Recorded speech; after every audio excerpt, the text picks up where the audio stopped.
दुनिया का सफर, आखिरत की मंजिल एक वक्त की बात है। एक जवान था, नाम था हमाद। हमाद दिन रात अपनी दुकान संभालता, पैसा कमाता, घर की जिम्मेदारी पूरी करता, लेकिन इबादत में धीरे धीरे सस्त हो गया।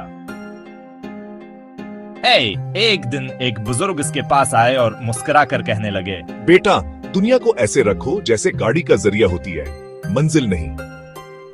हमाद ने सोचा, फिर रात को कुरान खोला तो ये आयत उसकी आंखों में आंसू ले आई, और जो कुछ अल्लाह ने तुझे दिया है उससे आखिरत का घर तलाश कर और दुनिया में अपना हिस्सा ना भूल। इस रात उसने फैसला किया, काम भी करेगा, लेकिन नमाज, कुरान, ज़िक्वा और नीक काम सबके साथ। नबी मोहम्मद सल्लल्लाहु अलैहि वसल्लम का ये फरमान इसके दिल को राह दिखाता रहा। सबसे बेहतरीन लोग वो हैं जो दूसरों के लिए सबसे ज्यादा फायदेमंद हैं।